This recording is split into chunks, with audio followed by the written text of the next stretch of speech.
New syllabus semester 1 class 11 এর যে ইংলিশের ক্লাসগুলো আমরা করছি তাতে আজকের যে ক্লাসটা হচ্ছে সেটা আরো একটা মডেল ইংলিশ কোয়েশ্চেন পেপার যেটা আমরা ডাফ এন্ড ড্যাট যে কোয়েশ্চেন বাঞ্চ সেখান থেকে তুলেছি। আমরা আগের যে ভিডিও ক্লাস করেছি সেখানে সেট নাম্বার 16 আলোচনা করেছিলাম, আজকে আমরা সেট নাম্বার 17 আলোচনা করব এবং আমাদের চ্যানেলে এটা হবে সেকেন্ড যে মডেল কোয়েশ্চেন সেট। এগুলো প্র্যাকটিস তোমাদের করা প্রয়োজন, কারণ তোমরা পরীক্ষার জন্য প্রিপারেশন নিচ্ছ।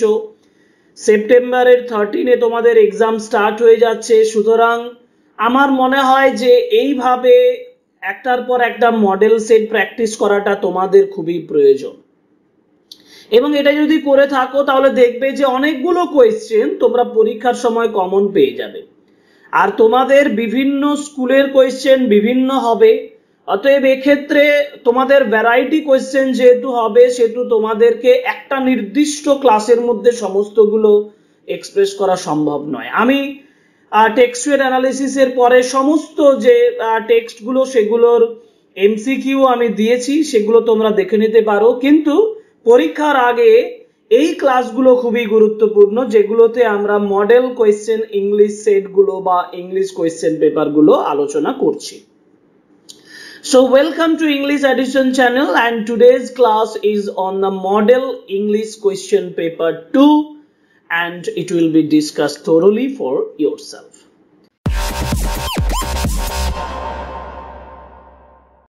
যাই হোক, যেটা আমি এখানে প্রথমে চলে যাই কোয়েশ্চেনটাতে। যেমন ফার্স্ট দেখো, আমি বললাম একটু আগে যে ডাফ এন্ড ড্যাটের মডেল সেট 17 আলোচনা করছি, 1 বাই 1 যেমন আমরা এর আগের ক্লাসে আলোচনা করেছিলাম সেভাবেই এখানে আলোচনা করব। যেমন প্রথমত ইউনিট 1 যেটা প্রোজ পোরশন থেকে যে কোয়েশ্চেনগুলো আসে, আমরা জানি প্রোজ পোরশন থেকে আমাদের 10টা কোয়েশ্চেন করতে হয়। অ্যাস্ট্রোলজার্স থেকে 4টি কোয়েশ্চেন থাকবে এবং বাকি দুটো থেকে 3+3 মোট 10 কোয়েশ্চেন্স থাকে। প্রথম কোয়েশ্চেন দিয়েছে আওয়ার ফ্রেন্ড ফেল্ট পিকড। এখানে এই বক্তব্যটা রেখেছে দ্য অ্যাস্ট্রোলজার বলছে our friend felt piqued. Piqued বলতে এখানে piqued means pleased, offended, become sad না বিকাম সারপ্রাইজড। পিকড কথাটার মানে হচ্ছে বিকাম ইরিটেটেড, মানে খুব বিরক্ত হয়ে যাওয়া। সুতরাং option B offended is the right answer. The astrologer charges per question, প্রতি প্রশ্নে অ্যাস্ট্রোলজার কত চার্জ করেন? 2 pies, 3 pies, 4 pies, 5 pies। কত হবে? তোমরা তো টেক্সট পড়েছো, জানো। Yes, 3 pies, 3 pies হচ্ছে right answer. Next, astrologer said left his dash without any previous thought. Astrologer said left his dash. Astrologer কি ছেড়ে গিয়েছিল?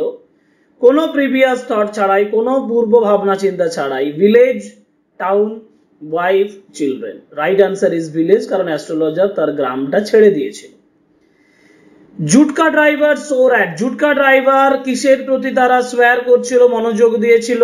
অ্যান্ড হোয়াট ইজ জুটকা? জুটকা বলতে কি বোঝায় ভালোভাবে দেখো।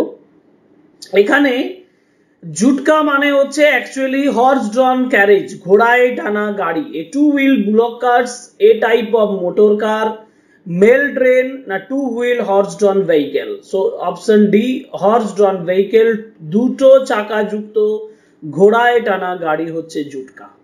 ওকে, না Swamiji regarded the degradation of. Swamiji কাদের অবনমনের কথা বলেছেন? Butcher, slaughter house, both A and B, none of this. Butcher এবং স্লটার হাউস দুটোকেই তাদেরই অবনমনের কথা বলেছেন ব্লাড শেডের ব্যাপারে। রক্তক্ষয়ের মানে ব্লাড শেডের ব্যাপারে যখন তিনি বলছেন তখন option A and B both is the right answer. এবার কলাম কোয়েশ্চেন নাম্বার 6 এ একটা কলাম দিয়েছে যেখানে লেফট এন্ড রাইট সাইড আমাদেরকে কি করতে হবে? ম্যাচ করতে হবে। যেমন ওয়ারশিপ, ওয়ারশিপ মিনস রেভারেন্স, সুতরাং একের সঙ্গে এ হবে। পিলগ্রিমেজ মানে তীর্থযাত্রা, রিলিজিয়াস জার্নি হবে। ইনকারনেশন মানে অবতার, যেটা এমবডিমেন্ট দিয়ে প্রকাশ করা হয়। আর মার্ভেলাস মানে অ্যাস্টাউন্ডিং, অর্থাৎ দারুণ সুন্দর দেখতে। তাহলে আমরা এখানে অদ্ভুত দেখলাম একের সঙ্গে এক, দুইয়ের সঙ্গে দুই, তিনের সঙ্গে তিন, চারের সঙ্গে চার। অতএব এখানে দেখো একটা অপশন আছে এরকম B, A B C D, অতএব B, option B is the right answer. অনেকে আন্দাজে করতে উত্তর যায়, তখন এক্ষেত্রে কিন্তু তারা খুব প্রবলেমে পড়ে যাবে। আর প্রবলেম যাতে না হয়, প্রত্যেকটা ওয়ার্ড বাই ওয়ার্ড তোমাদের মানে জানা দরকার। আর আমাদের এই ক্লাসগুলো কিন্তু তোমাদেরকে সেক্ষেত্রে সাহায্য করবে যাতে ভুল না হয়। সুতরাং ক্লাসগুলো ফলো করো, প্রত্যেকটা ক্লাস ফলো করো, দেখবে তোমাদের প্রিপারেশন কমপ্লিট হয়ে যাবে। যাই হোক, স্বামীজির own efforts being constantly to banish, স্বামীজির নিজস্ব যে ইচ্ছে, যেটা কনস্ট্যান্টলি ব্যানিশ করার ইচ্ছে ছিল, কি? Fear, weakness, both A and B, না নান অফ দিস। তো স্বামীজির নিজের যে প্রচেষ্টা, যেটা ব্যানিশ করতে চেয়েছিলেন, ফিয়ার এবং উইকনেস, ফিয়ার মানে ভয়, উইকনেস মানে দুর্বলতা, এই দুটোই, যার জন্য option C is the right answer. না, এখানে আরেকটা কোশ্চেন নাম্বার 8 বলেছে অ্যাসার্টেন এন্ড রিজন, মানে একটা বক্তব্য যার কারণটা দেওয়া আছে, তোমাকে বক্তব্যটা মানে ফলাফলটা বলতে হবে। যেমন এখানে রিজনটা বলেছে Swamiji was afraid that emotion might overcome him, Swamiji ভয় পেয়েছিল যে তার ইমোশনটা হয়তো তাকে ওভারকাম করে যেতে পারে, তার আবেগ হয়তো তাকে ওভারকাম করে যেতে পারে। এক্ষেত্রে কি করতে পারি, এর ফলাফলটা কি? এটা স্বামীজি যখন অমরনাথে গেছেন, অমরনাথ টেম্পলের ভেতরে আছেন, তখন এই ঘটনাটা ঘটছে, যে তিনি বলছেন তার মধ্যে যে ভয় এবং যে আবেগ, সেটা যাতে ওভারকাম না করে। তাহলে আমরা কোন ক্ষেত্রে উত্তরটা লিখবো? কোনটা উত্তর? Swamiji had kept fast? না। The pigeons were fluttering over his head? না। He knelt and prostrated 2 or 3 times, 2-3 বার মাথা নিচু করে, মাথা নত করে প্রণাম করেছিলেন। And Swamiji rose and silently withdrew from the cave, তিনি উঠেছিলেন এবং নীরবে এই গুহার থেকে বেরিয়ে গিয়েছিলেন। এইটা সঠিক উত্তর, কারণ তিনি বেরিয়ে যাচ্ছেন এইটা ভেবে যে হয়তো তাকে বেশিক্ষণ থাকলে সেখানে তার প্যাশন, তার আবেগ তাকে ওভারকাম করে যাবে। Question number 9, the narrator halted at Pahalgam, পেহেলগামে হল্ট করেছিল কেন? তারা একাদশী সেলিব্রেট করার জন্য। ভালোভাবে মনে রাখো, to take rest, to collect food, to keep Ekadashi, to visit doctor. Right answer is option C, to keep Ekadashi. পাওয়ান, পাওয়ান is famous for, পাওয়ান কিসের জন্য বিখ্যাত ছিল? কাল্টিভেশন। ভালো করে দেখবে, টেক্সটে স্পষ্ট বলা আছে কাল্টিভেশন, হোলি স্প্রিংস, ল্যান্ডস্কেপ, না variety of foods? Right answer is holy springs. পাওয়ান হচ্ছে ঝর্ণাগুলোর জন্য বিখ্যাত, মানে পবিত্র ঝর্ণাগুলোর জন্য বিখ্যাত ছিল। ওকে, তাহলে আমরা প্রোজ পোরশন থেকে 10 মার্কসের কোশ্চেন করলাম। যদি খুব ভালোভাবে করতে পারি তাহলে আমি এখানে 10 মার্কসই পাবো। ওকে, তাহলে 10 মার্কসের কোশ্চেনের পরে এবার যাব ভার্স অর্থাৎ পোয়েট্রির কোশ্চেনে। ইউনিট 2 তে দেখো question number 1, never did dash more beautiful still, never did the sun. Right answer is the sun. অতএব option C is the right answer. Unit 2 option C, sorry, question number 1 option C, never did the sun. The river glideth at his own sweet will, the river glideth at his own sweet will, the river referred to here is, এখানে কোন নদীর কথা বলা হয়েছে? The Thames, the Ganges, the Nile, the Tigris। কোন নদীর কথা বলা হয়েছে? কোন রিভারের কথা বলা হয়েছে? The Thames, option A is the right answer। আপন ওয়েস্টমিনস্টার ব্রিজ পোয়েমে টেমস রিভারের কথা বলা আছে। নেক্সট পেজে চলে যাব, চলো সেকেন্ড পেজ। সেকেন্ড পেজে যেটা বলছে দেখো, যে choose the correct order of true and false statements. Upon Westminster Bridge is Italian sonnet, তাহলে এটা তো ট্রু, কারণ এটা হচ্ছে ইটালিয়ান সনেট, বা যেটাকে আমরা বলি Petrarchan sonnet. Next, the poem describes the beauty of London visible from Westminster Bridge in the early morning. কবি বর্ণনা করছেন the beauty of the London visible from Westminster Bridge in the early morning, সকালবেলায় beauty of London যেটাকে দেখা যাচ্ছে Westminster bridge থেকে, সেটাই বর্ণনা করছেন। তাহলে এটাও true. Sonnet was written by W.B. Yeats, এটা কিন্তু ট্রু নয়, এটা ফলস, কারণ ওয়ার্ডসওয়ার্থের লেখা এটা sonnet. And according to the title of the poem, the composed the beginning of 18th century, 18th century মানে অষ্টাদশ শতকের শুরুতে এটা লেখা হয়েছিল, কিন্তু আমরা তো দেখেছি এর কম্পোজিশন ডেট 802, 1802 সাল। 1802 সাল মানে কি 19th century, তাহলে তো 18th century নয়, এটা ফলস। তাহলে কি দাঁড়ালো? True true false false. কোথায় আছে option? True true false false, দেখো এখানে আছে, অপশন সি তে আছে। অতএব option C is the right answer, option C. The river glideth at his own sweet will because river নদীটা তার নিজের ইচ্ছেই বয়ে যাচ্ছে কারণ কি কারণ boats and ships have not yet started moving. There is high tide, men are not fishing, there is no aquatic plant in river. Actually the boats and ships have not started moving. নদী নিজের ইচ্ছায় বইতে চলেছে কারণ এইগুলো যখন শুরু হয়ে যাবে তখন নদীর গতিটা কি হয়ে যাবে প্রভাবিত হবে obstructed হবে Question number 5 silver and blue এটা ব্যাঙ্গেল সেলার্স থেকে কোশ্চেন দিয়েছে দেখো silver and blue মানে হচ্ছে ব্যাঙ্গেলস মানে হচ্ছে মেডেন্স রিস্ট মানে একটা মেয়ের আনম্যারিড গার্ল আনম্যারিড অবিবাহিত মেয়ের রিস্টের বলা হবে তো silver and blue as the mountain stream mountain mist springs na island lake right answer is mountain mist option B rearrange the sentences and events in correct order ঠিকঠাক করে সাজিয়ে sentence গুলো লিখতে হবে কিভাবে mountain mist is of silver and blue colour mountain mist আচ্ছা আমরা এই সেকেন্ড স্টেঞ্জারে দেখব মাউন্টেন মিস্ট এর উপর দিয়েছে মানে কি মেডেন্স ইয়ং আনম্যারিড গার্লের যখন রিস্টের ব্যাঙ্গেলস এর যে আলোচনা করা হয়েছে সেটা সেকেন্ড স্টেঞ্জা ভালোভাবে ব্যাঙ্গেল সেলার্স এর সেকেন্ড স্টেঞ্জা দেখবে প্রথমে কি বলা হয়েছে ওই যে স্টেঞ্জা অনুযায়ী যদি আমি প্রথমে দেখি তাহলে প্রথমে দেখব যে বলেছে some bangles are for maidens wrist এটা হবে 1 নাম্বার 2 নাম্বার হবে মাউন্টেন মিস্টের সঙ্গে তুলনা করেছে mountain mist silver and blue colour এটা হবে 2 নাম্বার 3 নাম্বার হবে some bangles are like birds that dream এটা 3 নাম্বার আর শেষে ওই স্ট্রেঞ্জার একেবারে শেষের লাইনে limpid glory of the newborn leaves এর কথা বলেছে অতএব 2413 মানে আগে হচ্ছে 3 তারপরে 13142 তাহলে 3 দিয়ে স্টার্ট হচ্ছে 3142 option C is the right answer now the word brow BROW brow এই ব্রো কথাটার মানে কি ব্রো কথাটার অর্থ মাউন্টেন টপ পর্বতের উপরে তল হাইল্যান্ড বা হাইটটাকে বলা হয় বেরিয়ার নয় বাধা নয় ব্রাউন কালার নয় বটম মানে নিচে নয় right answer is mountain top bro বলতে বোঝায় মাউন্টেন টপ পর্বতের উচ্চ অংশকে বোঝায় According to the poet of the second coming, surely some revelation is at hand. Option A is the right answer. The poet's sight is troubled by Kobir. এটা দেওয়া হচ্ছে W.B. Yeats এর poem The Second Coming থেকে দেখো the poet's sight is troubled by কবির যে দৃশ্য বা সাইটটা সেটাকে কে ট্রাবল করছে Anarchy, Falconer, vast image of Spiritus Mundi in a blood selling. Right answer is option C, the vast image of Spiritus Mundi.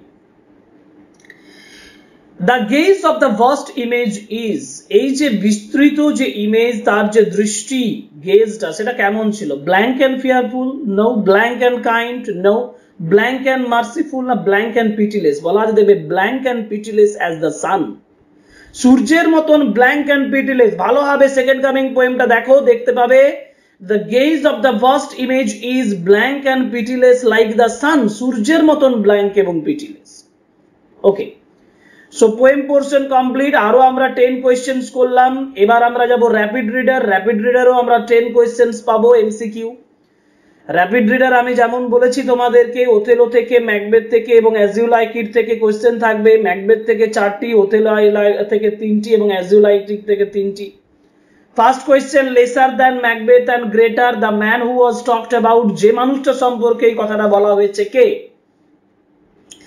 Laser than Macbeth and greater এই কথাটা কিন্তু third which বলছে কার সম্পর্কে বলছে এটা ব্যাংকো সম্পর্কে বলছে right answer is option D Banquo Okay. After meeting Macbeth and Banquo, the witches vanished by turning into. কোথায় witches রা উবে যাচ্ছে? Turning into the air. Thin air, water, lighting, cloud. Right answer is option C, the thin air.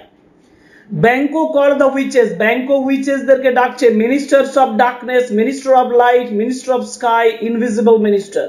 দেখবে ম্যাকবেথে পড়ার সময় তোমরা পেয়েছিলে These ministers of darkness often tell us truths in little things to betray us into the deeds of greatest consequences.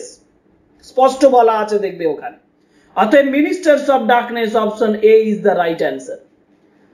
এবার question number 4 এ যাব choose the correct option ascertain reason রিজনটা বলা আছে lady Macbeth found Duncan resembled her father lady যেটা আমরা আগের সেটাও পেয়েছিলাম এভাবেই তোমরা পাবে, কমন কোয়েশ্চেন পাবে। তবে তো তোমাদের প্রিপারেশনটা, যখন তুমি নিজের মনে মনে ভাববে যে এটা কমন কোয়েশ্চেন হচ্ছে, তখনই তোমার মনে হবে যে না, প্রিপারেশনটা আমার ঠিকঠাক হচ্ছে।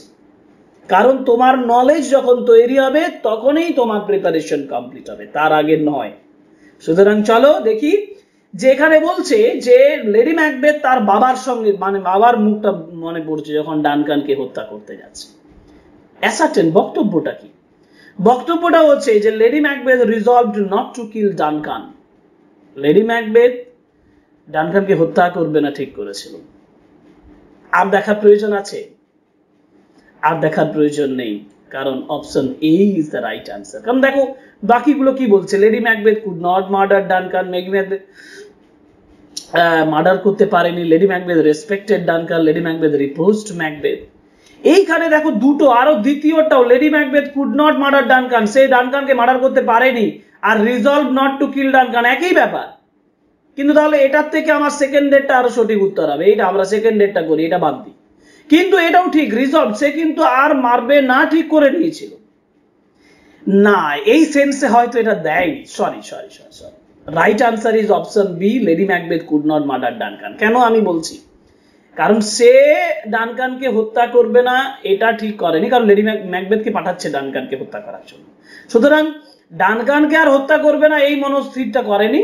সরি, এটা রাইট আনসার নয়। রাইট আনসার হচ্ছে lady Macbeth could not murder Duncan. Okay, option B, lady Macbeth could not murder Duncan, this is the right answer. Okay, now question number 5, Othello statement in the court was confirmed by. ওথেলোর যে বক্তব্যটা সেটা রাজসভায় কে confirm করেছিল? Iago, Cassio, Brabantio, Desdemona. Desdemona এসে confirm করেছিল। Option D is the right answer. এবার কোয়েশ্চেন নাম্বার 6, একটা কলাম ম্যাচ করতে বলেছে। দেখো, Desdemona, Cassio, Iago, Othello. Envious, crafty, doubtful. Envious কে ছিল? হিংসুটে ছিল, নিপুণ ছিল, মানে খুব বুদ্ধি ছিল। ডাউটফুল, সন্দেহবাতিক ছিল কে? ইয়াগো। তাহলে এ এর সঙ্গে মিল হচ্ছে 3। এবার ব্রেভ, ওয়ারিয়র, এলোকোয়েন্ট, স্টোরি টেলার, এটা তো এক কথায় ওথেলো ছিল, তাই না? তোমরাও বুঝতে পারছো ওথেলো। ইনোসেন্ট, ফাইডেল, গ্রেটফুল, মানে মানে যথেষ্ট ইনোসেন্ট, নিষ্পাপ ছিল, এটা কে? ডেসডিমোনা। আর amorous, attractive, handsome and eloquent, এ কে ছিল? ক্যাসিও। তাহলে কি দাঁড়ালো? একের সঙ্গে মানে 1D। আচ্ছা, এই অপশনটা পরের পেজে আছে, 1D, sorry 1C 2D, 1C 2D আর 3A 4B। পরের এতে চলে যাই, পেয়ে যাব। কোথায় দেখো অপশনটা আছে, আমি 1C 2D 3A 4B, তাই তো? এটাই তো বলেছিলাম। হ্যাঁ, এটাই বলেছিলাম। তাহলে option A is the right answer. Now Cassio was, Cassio কে ছিল? ক্যাসিও ছিল Florentine soldier, amorous man, handsome and eloquent, all of this. Florentine soldier, amorous man, Florentine soldier তো ছিলই, অ্যামোরাস ম্যান প্রেমিক লোক ছিল, হ্যান্ডসাম এন্ড এলোকোয়েন্ট ছিলেন। তাহলে all of this, option D is the right answer. Next question number 8, sir Rowland de Boys was trusted friend of. Rowland de Boys কার বিশ্বস্ত বন্ধু ছিল? Duke Frederick, lawful duke, Adam না Orlando? Lawful ডিউকের বন্ধু ছিলেন। রোজালিন গেভ অরল্যান্ডো, রোজালিন অরল্যান্ডোকে কি দিয়েছিল? Gold ring, gold chain, necklace, silver chain. Gold chain, gold chain দিয়েছিল তাকে। and choose the false statements। এখানে false statement কোনটা সেটা খুঁজে বার করতে হবে। the lawful duke was driven away from his kingdom by his father। তার বাবার দ্বারা পরিত্যক্ত হয়েছিল। আমি তো এখানে false দেখতেই পাচ্ছি এটা, কারণ lawful duke K driven away from his kingdom by his younger brother, তার ছোট ভাই। as you like it এর প্রথম সেন্টেন্সেই বলা আছে usurper মানে হচ্ছে ডিউক ফ্রেডারিক তার এল্ডার ব্রাদারকে বিতাড়িত করছে, অর্থাৎ যে এল্ডার ব্রাদার সে বিতাড়িত হচ্ছে ইয়ঙ্গার ব্রাদারের দ্বারা। আর Rosalind was not allowed to remain in the palace, রোজালিনকে প্যালেসে থাকতে দেওয়া হয়নি। The friendship between Celia and Rosalind was not affected by the discord between duke and his brother. Duke ব্রাদারের ঝামেলা এই দুজন সিলিয়া এবং রোজালিনকে প্রভাবিত করতে পারেনি। Celia always tried to stand by Rosalind, Celia সর্বদাই রোজালিনের সাহায্য মানে পাশে দাঁড়াতে চেয়েছিল। এখন এখানে যদি আমি ফলস স্টেটমেন্ট বলি, Rosalyn was not allowed to remain in the palace, এই কথাটা ট্রু করব না ফলস করব এটা নিয়ে তোমরাও কনফিউশনে পড়ে যাবে। দেখো কেন আমি কথাটা বলছি, কারণ প্রথমে কিন্তু রোজালিন এবং সিলিয়া তারা দুজনে একসাথেই ছিল। এখন রোজালিনকে পরে ডিউক ফ্রেডারিক অ্যালাউ করছে না, তাহলে আমি কি করব? তাহলে আমি কি শুধু এক একটাই করব? কারণ এখানে ফ্রেন্ডশিপ এবং সিলিয়া অলওয়েজ ট্রাই, তাহলে এটা তো কমন পুরো নাটকটা থেকে দিচ্ছে, যার জন্য আমি অপশন এটাই করব, কারণ এখানে এক একটাই বলা হয়েছে, 1 and 2টা করব না। কারণ রোজালিনকে প্যালেসে থাকতে দেওয়া হয়েছিল সিলিয়ার সঙ্গে, কিন্তু রেসলিং ম্যাচের পরে রোজালিনকে বিতাড়িত করা হচ্ছে, তাহলে এটা তো ওয়াজ নট অ্যালাউড, এটা তো কিছুটা ট্রু, কারণ তাকে তো অ্যালাউ করা হচ্ছে না, তাই না? কারণ যার জন্য তারা বেরিয়ে পড়ছে পরে এবং সিলিয়া তার পাশে দাঁড়িয়ে একসঙ্গে যাচ্ছে। So option A is the right answer. এবার choose the textual grammar. Textual grammar unit 4 grammar question গুলো দেখে নিই। The swine has cheated me, voice change.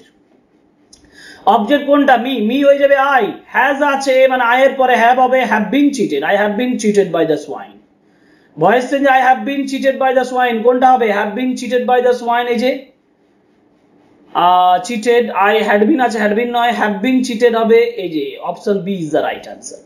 12.5 annas, C সেড, 12 আনা, এটা হিসাব করে বলছে কে? তার স্ত্রী বলছে, মানে ইট ইজ 12.5 আনাস, অর্ডার দিয়ে হবে না। সেড দ্যাট 12.5, এটাও হবে না। She said that it is হবে না, she said that it was, option D, she said that it was 12.5 annas, একটা অ্যামাউন্ট যার জন্য ওয়াজ হচ্ছে। The beauty of the morning is silent and bare. Beauty, correct form of the adjective. Beauty adjective form হচ্ছে beautiful. এখন beautiful যদি হয় তাহলে beauty of the morning মানে beautiful morning. Beautiful morning is silent and bare, তাই না? তাহলে option C, তাহলে দেখো beautiful morning is bare and silently, এভাবে করা যাবে না। কি করে করব? আমাকে তো এখানে কারেক্ট ফর্ম অ্যাডজেক্টিভ বলেছে, তাই না? তাহলে অ্যাডজেক্টিভ বিউটিফুলি হয় না। Silent and bare morning is beauty, এইটা করা যাবে। Silent and bare morning is beautiful, এই কথাটা ঘুরিয়ে বলেছে। Option A is the right answer. Next, the swami had observed every rite of the pilgrimage. Choose the correct form of noun. Swami observed, observed এর noun form হচ্ছে observation, তাহলে swamiji had observations of every rite of the pilgrimage. Swamiji had an observations of, এটা মিলে গেছে, option B is the right answer. The Swami had an observations of every rite of the pilgrimage, তাই না? এখানে Opta নেই যার জন্য হবে না, প্রথম অপশন এটা হবে না, option B is the right answer. And last grammatical questions, we left Achabal and returned to our boats. Simple sentence করতে গেলে এই left এর present form করো, সেটা হচ্ছে leave, leave এর সঙ্গে ing বসিয়ে দাও। We left Achabal মানে leaving Achabal, we returned out to our boats, মানে leaving Achabal we returned to our boats, option A is the right answer। এখানে আর একটাও হবে না, leaving Achabal, being, lefting, returning এগুলো একটাও হবে না। leaving Achabal we returned to our boats। Okay, textual grammar complete. এবার চলো আনসিন প্যাসেজ পড়ি, unit 4 and the last part of the MCQ question paper, reading comprehension unseen, যেখানে বলা হয়েছে India is suppose to be a religious country. আমি পড়ছি ভালোভাবে দেখো, ইন্ডিয়া হচ্ছে suppose to be religious country, একটা ধর্মীয় দেশ হচ্ছে India. And the spectacle of what is called religions in India, যেটাকে আমরা বলি ইন ভারতবর্ষের ধর্ম, and elsewhere has filled me with horror, যেটা আমাকে ভয়ে পরিপূর্ণ করে তুলেছে। And I have frequently condemned it, আমি এটাকে ঘৃণা করেছি, যথেষ্ট সমালোচনা করেছি। And wished to make it clean sweep of it, এখানে পরিষ্কার করার কথা ভাবনা চিন্তা করেছি। Almost always it seems to stand for blind belief, এটা সব সময় একটা ব্লাইন্ড বিলিভ, অন্ধ একটা বিশ্বাসের উপর দাঁড়িয়ে থাকে। Reactionary dogma and superstition, superstition মানে কুসংস্কার, ডগমা রিঅ্যাকশনারি স্টেটমেন্ট মানে হচ্ছে রিঅ্যাকশন দরুন, যে ডগমা মানে বিলিভ, যে বিশ্বাস, সেটার উপরে দাঁড়িয়ে আছে। আই এম অ্যাফ্রেড, আমি ভয় পাই, মানে আমার যথেষ্ট ভয় হয়, that it is impossible for me to seek an anchorage in this way. এইভাবে আমি একটা অ্যাঙ্করেজ মানে হচ্ছে ভরসাস্থল, a place to live, বসবাসের একটা ভরসাস্থল, বিশ্বাসযোগ্য জায়গা আমি এইভাবে খুঁজে পাবো কিনা। I prefer the open sea with all storms and tempest. আমি বরঞ্চ পছন্দ করি একটা খোলা সমুদ্র যেখানে স্টর্মস এবং টেম্পেস্ট ঝড় এবং বিশাল সমুদ্রের ঝড় সামুদ্রিক ঝড় থাকবে। First questions, India is regarded as the country of. India কে বিবেচনা করা হয় কিসের? Is as the country of কিসের দেশ হিসাবে? Cultivation, population, religions না cinema? দেখো বলেছে is a religious country. So option C is the right answer. Next question. Next page যাব, next page দেখো question দিয়েছি যে the spectacle of religions made the speaker, এই যে রিলিজিয়নের যে স্পেকটাকেল যে দৃশ্যটা সেটা স্পিকারকে কি করেছিল? হরিফাইড করেছিল। Option B is the right answer, horrified, ভীত করে তুলেছিল। ইন কেস অফ রিলিজিয়নের ক্ষেত্রে the speaker wanted to, speaker চেয়েছিল, কি চেয়েছিল? Carry it, encourage it, discourage it, sweep it. Actually D, sweep it, this is right answer. দেখবে আনসিনে লেখা আছে স্পষ্ট। According to the narrator, religion in India stands for, আমাদের ভারত মানে ধর্মের মতে মানে ন্যারেটরের মতে রিলিজিয়ন ইন ইন্ডিয়া সেটা কিসের উপরে বিশ্বাস করে? Blind belief, reactionary dogma, superstitions, all of this, এই তিনটেকেই বলা আছে। দেখবে আনসিন প্যাসেজ যদি তোমরা দেখো তাহলে দেখবে যে এই তিনটে, যেটা আমরা আগে আনসিন প্যাসেজে কি তোমাদেরকে দেখিয়ে দিচ্ছি যে এই যে দেখো blind belief, reactionary dogma and superstitions, তিনটেকেই বোঝানো হচ্ছে, তাই না? তাহলে এটা আমাদের কাছে ক্লিয়ার যে এখানে যে বিষয়টা বলা হচ্ছে যে in case of religion the speaker according to the narrator the religion in India stands for all of this. Option D is the right answer. And the last questions of this set, the speaker prefer, speaker কি prefer করেছিল, পছন্দ করেছিল? Tranquility, হোস্টিলিটি, open C না open C with Tempest? Right answer is D, কারণ তিনি চেয়েছিলেন open C with Tempest. সুতরাং আমরা আজকে আরো একটা সেকেন্ড মডেল সেট আলোচনা করলাম। আমরা তো অলরেডি যেটা পর্ষদের থেকে যেটা পাবলিশ করা হয়েছে তোমাদের জন্য সেটা অলরেডি আমরা সলভ করে দিয়েছি। আমরা প্রত্যেকটা সেমিস্টারে কোয়েশ্চেন প্যাটার্ন কি হবে সেটা নিয়ে আলোচনা করে দিয়েছি। এর সঙ্গে মডেল কোয়েশ্চেন সেট যেগুলো এমসিকিউর উপরে সেগুলো আলোচনা শুরু করে দিয়েছি। তোমরা যদি এখনো এই ক্লাসগুলো ফলো না করে থাকো তাহলে ডেসক্রিপশন বক্সে লিংক আছে, ওখান থেকে গিয়ে তোমরা এগুলোকে ফলো করো এবং তোমাদের প্রিপারেশনস কমপ্লিট করো, কারণ আমাদের চ্যানেলে তোমাদের জন্যই হেল্পিং যে ক্লাসগুলো সেগুলো করা হয় এবং তোমাদেরকে হেল্প করার চেষ্টা করা হয়। সুতরাং দ্যাটস অল অ্যাবাউট টুডে। আবার পরের ক্লাসে আমরা আরো একটা নতুন মডেল সেট নিয়ে আসব, কিন্তু ক্লাসটা শেষ করার আগে অন্যান্য ক্লাসের মতন আরো একবার রিকোয়েস্ট করব যে চ্যানেলটিকে সাবস্ক্রাইব করো। আর তোমাদের যদি ক্লাসগুলো সত্যিই ভালো লাগে বা যদি তোমাদের কোনো কিছু প্রয়োজন হয় তাহলে অবশ্যই আমাদের কমেন্ট বক্সের মাধ্যমে জানাও। অবশ্যই আমাদের ভিডিওগুলোকে লাইক করো, কারণ তোমাদের লাইক আমাদের ক্লাসগুলোর ইন্সপিরেশন হিসেবে কাজ করবে। That's all for today. Thank you very much. Goodbye.